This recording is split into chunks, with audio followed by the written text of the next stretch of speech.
chapter 3, we're going to learn easier and quite easy by comparison, differentiation rules.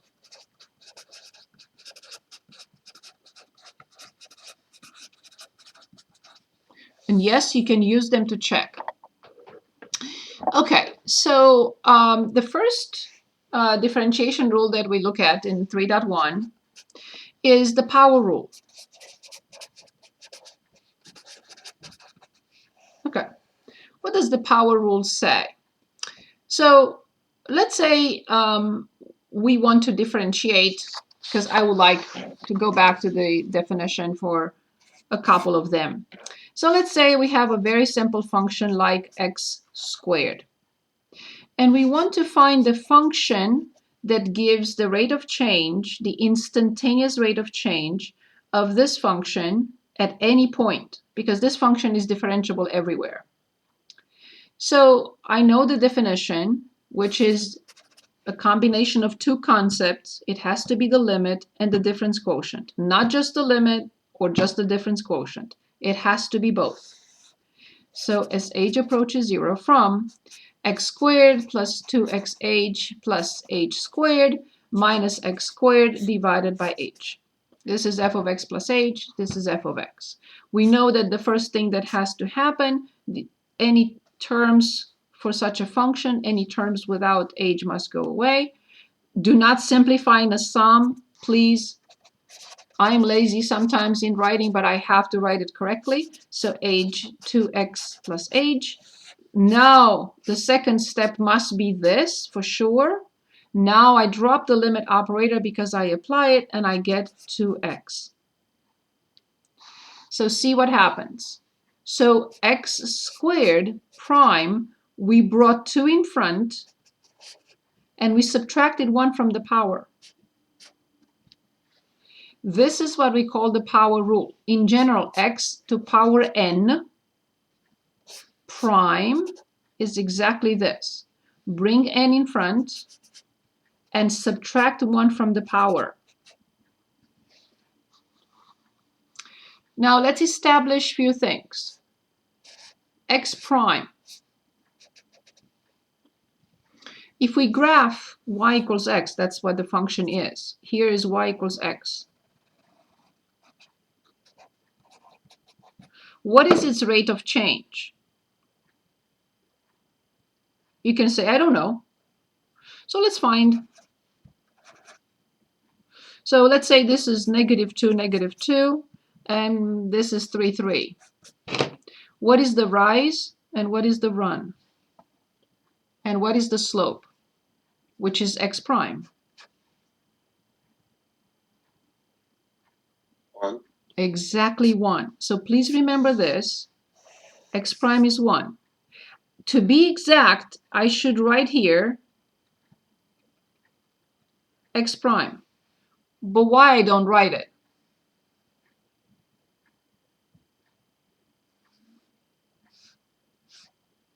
Why I don't? Because it's 1. Because it's 1. But please remember this. To be exact, I should write x prime, but it's 1. That's one thing. Now, another very important function that I would like us to always remember moving forward is f of x equals the square root of x. Okay, very easy. It's a base function. So we have f prime for this function, s limit, as h approaches 0 from the square root of x plus h minus the square root of x divided by h, the limit concept and the difference quotient concept. We know it's 0 over 0. I know you're going to tell me rationalize. I am going to rationalize.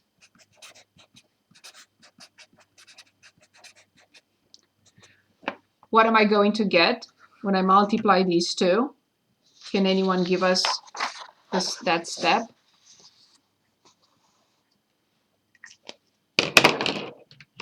You would get x plus h plus x over Careful. h. Careful. A squared. Oh, minus x. Very good. Awesome. So we know Over. if I put plus here, I know I'm in trouble, right? How come I'm in trouble? They don't go away. All terms without because h the must go term away. without x. So that's how I immediately know that something is wrong. Okay. And the denominator is just gets copied. Of course this happens. Of course this happens. So these two are gone. The numerator is 1. I'm lazy right now. The numerator is 1. Of course, 1 over what? When h approaches 0, 2 square root x. that's it. So carved in stone moving forward. We want to put this behind us. The square root of x prime is 1 over 2, the square root of x. I should write times this function prime. There is no need because this is 1. The derivative of a constant, any constant. What is the rate of change of a constant? If you have $10 in your pocket and you don't, 0. exactly, you don't put anything, you don't take anything, nothing happens. Okay, now when we differentiate a constant times a function, like with the limit of a constant times a function as x approaches a, the constant goes in front. So this is the constant limit of f of x as x approaches a. Same thing here. C times f prime. We know that f prime is the limit of the difference quotient. And when we differentiate a sum of two functions or a difference, what do you think? Wild guess. It's not a wild guess at all. What will you say? Does that say f plus or minus g? Yes, f prime plus g prime, and if I have minus, I have minus. Okay. One function that just one time, I'm not going to ask you to memorize the steps here or do it by hand, but an important function is e to the x. And we want to find its derivative. Okay, let's do it one last time with the definition. So limit as h approaches 0, e to x plus h minus e to x divided by h. Okay. No, you're not going to have to do this, I promise. But I just want to do it once so you can see it. And I lost track of my page numbers. So this is 6. So, okay, perfect. So I want to explain something about the exponential rules. A raised to n plus m is the same with a raised to n times a raised to m. This is how we normally learn. When we multiply two exponential notations with the same base and different exponents, we don't multiply bases, we don't touch bases, we don't do anything. We just copy the base, but add the exponents. But we can also go back and forth. If I have this, I can split it like this. And this is what I have here. So I'm going to use this property that from here, I can write it as e to the x times e to h. So limit, don't drop the limit operator, please. H approaches 0, e to x times e to h minus e to x over h. Okay, can anyone tell me, what do you think? You don't know what I'm going to do, but you have a pretty good idea what will be my next step.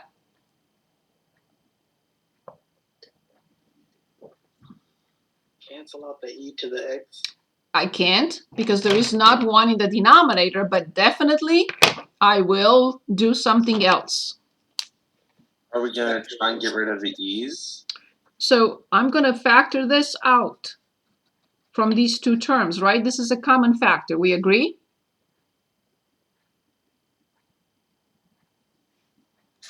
So limit sh approaches 0, e to the x, and I have e to the h minus 1 over h. I have two terms. I have to have two terms here. But notice that h approaches 0. This is a constant. When it comes to h is the issue here, not x. I'm going to put it in front. So e to the x, limit e to the h minus 1 over h as h approaches 0. We will learn something that will simplify this a lot, but I can't today. I have to share my screen. Go to this. Go to y equals. Clear whatever. And put in. Oh, I forgot to tell you what I'm putting in. I'm putting this function in to calculate its limit. I cannot have h in the calculator, so this will be replaced temporarily by x in the calculator only. So I'm just going to enter. The numerator is e to the x. Just temporarily I have to do this with x because I can punch in h in the calculator. And divide by x, of course.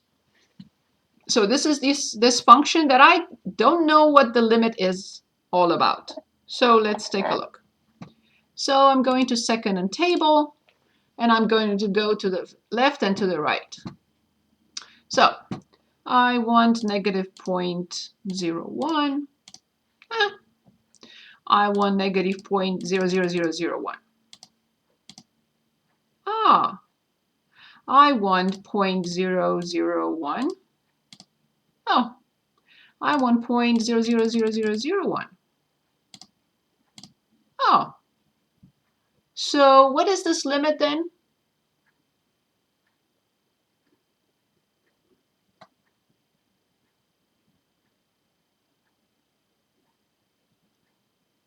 From the left of 0, because x approaches 0 or h approaches 0, and from the right of 0. As close as possible. Excellent. Thank you. So this is 1. So then what is this limit? What is the derivative of e to the x? E to the x. E to the x. The nicest function possible. It's its own derivative. Good. Okay, now let's look at some problems. In 3.1, just going to choose a few examples with differentiation rules. Of course, many of them are out of this world. So here's one that is not that bad, but it looks awful. 2t to negative 3/4. Oops. As I said, it looks ugly. Okay, so we're asked to find g prime of t. This is a constant, my props. This is a constant times a function, so that the constant stay where it, stays where it is. So now I'm differentiating using the power rule. And the power rule says to bring down that power, I have to use parentheses because otherwise I have a crash between these two symbols. Copy t, but subtract 1 from the power. So negative 3/4 minus 1 will be negative 7/4, because I need to multiply this by 4. Negative 3 minus 4 is negative 7 over 4. Negative 7 over 4. I will simplify by 2, and I get negative 3/2 t to negatives. I didn't have to go that far. Negative 7/4. You can say, can I leave negative exponents in the final answer? I'm okay with this at this stage. If you say no, then you just have to write 2t to 7/4.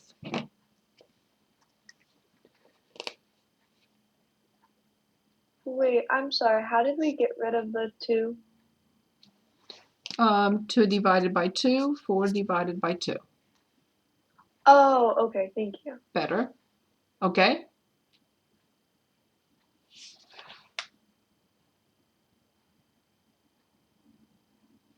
Okay, so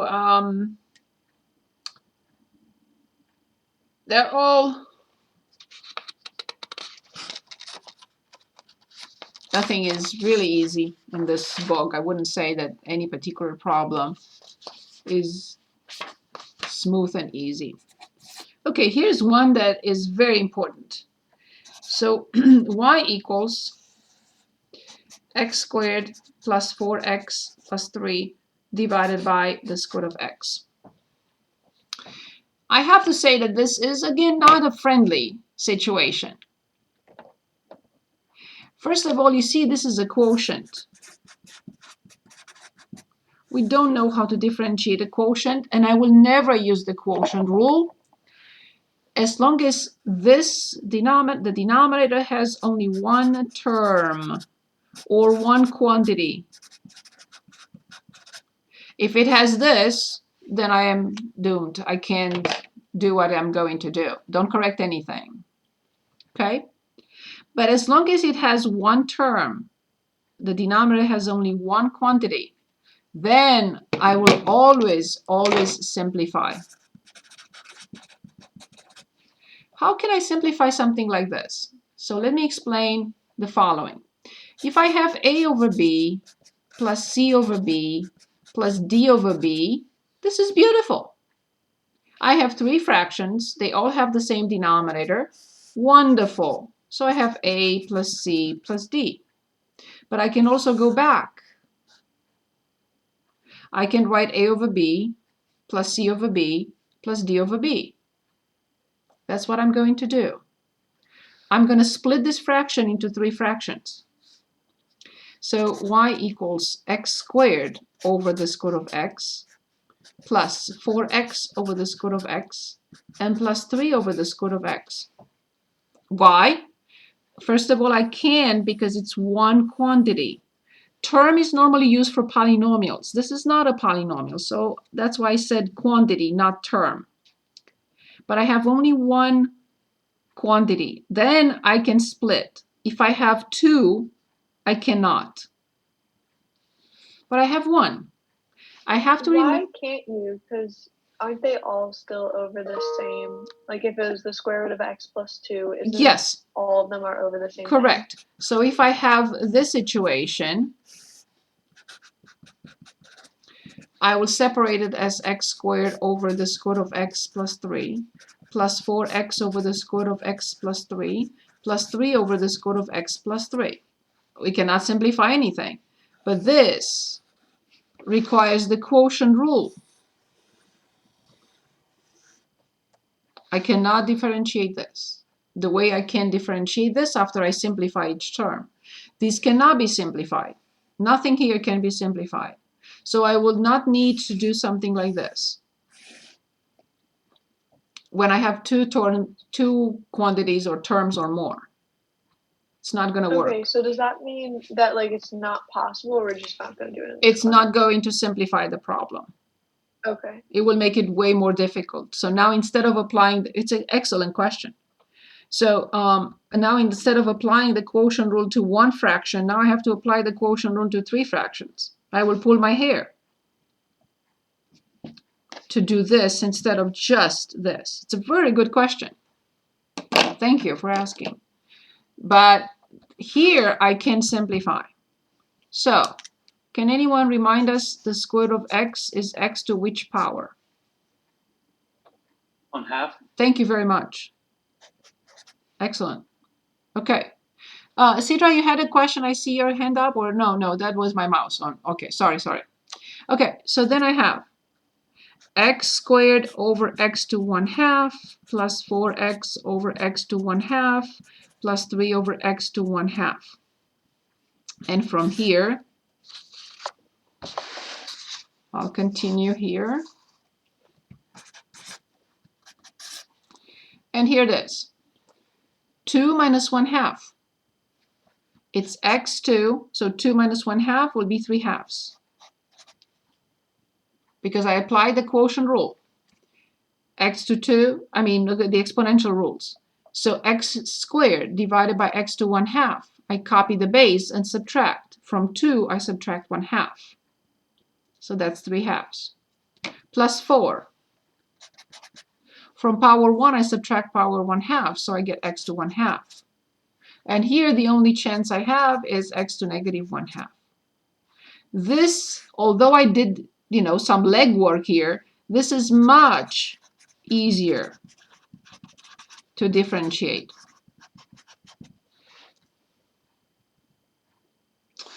So, and again, this works only if the denominator is one quantity. So now let's see.